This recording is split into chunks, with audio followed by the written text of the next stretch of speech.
Kung palakihan lang naman ang barbecue ang usapan, wala kayo sa barbecue ni Kuya Lau. Dahil dito lahat malaki. Mapaisaw, tumbong, laman, Adidas, chicharon, bulaklak, Betamax, atay, balunan at marami pang iba. At kung mga lutong ulam lang naman ay meron din sila. May seafoods din tulad ng pusit, hito, tilapia, tuna pa nga. At may lechong kawali pa nga. But wait, there's more. Dahil ang trending na trending ngayon na lechong horno sa Tondo ay meron na din dito. Kung sa sabaw lang naman ang usapan ay manawa ka. Dahil may iba't ibang sabaw sila dito katulad ng papaitan, bulalo at ang bagong-bago nilang kansi bulalo. Na legit na batuan pa ang pangpaasim na ginagamit nila dito. At kung trip mo nga rin ang mga pagkain katulad nito, ay pwede mo itong puntahan dito sa Uruan, sa Colbalicer Corner, Mananili Street, Barangay Central Village, Taguig City. Huwag na nga nating patagalin pa, tara, makisarap na. Pagkatapos nyo mamili ng gusto nyo barbecue, dadalhin nyo dito kay madam at dito nyo naman babayaran. Tapos, doon naman iihawin, then tatawagin naman yung number nyo kapag ready to Number ready to eat 65! na. Parang mang inasal lang, 'di ba? Napaka-organized. At to si ate, hello ate. Hello. Nakakain ka na ba ng puwet?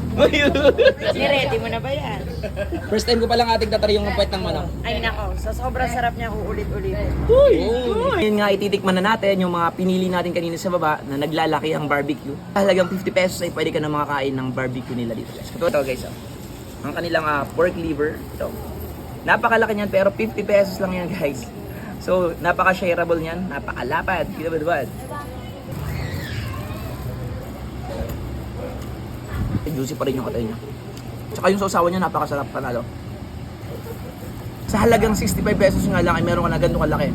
Kahabang puro nga lean. Pork lean, ayan o.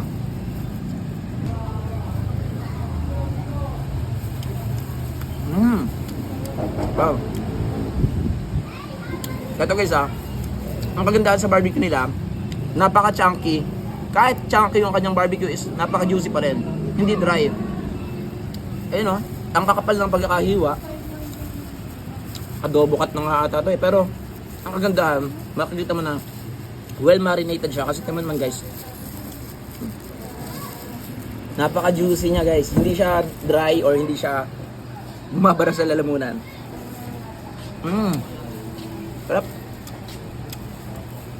Napaka-juicy at napaka-tender na. Chicharong bulaklak pero inihaw version. Ayan guys Suso natin.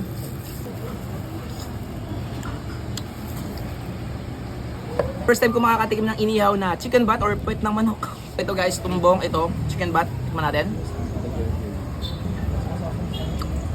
Wow.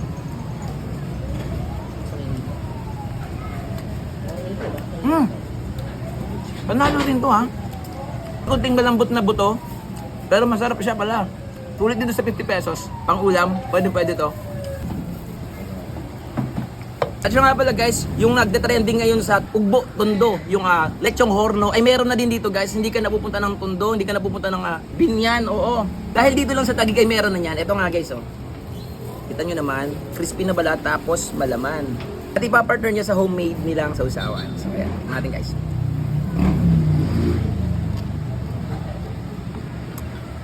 Sarap. Napakalambot, tapos yung layer ng taba niya, medyo natutunaw na sa dila. Lechon na lechon, panalo to. At ito nga yung pinakabago kay Kuya Lauro, o mas kilalang Urwal, ang kanilang kansi. So yung kansi nga nila guys, nagkakahalagang 220 pesos to 300 pesos, depende sa serving.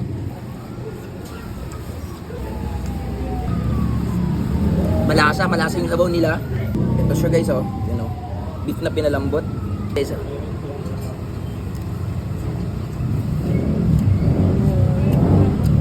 So paano ba yan guys? Tatapusin ko na tong video na to at para naman ma-enjoy ko tong naglalakihang barbecue sa harapan ko. So guys, sa mga pupunta dito guys, alas 10 ng umaga hanggang alas 11 ng gabi ay open sila. At yung araw naman ng bukas nila, Lunes lang yung pahinga nila, Sunday meron sila. So ano pang hinihintay nyo guys? Tara, makisarap na!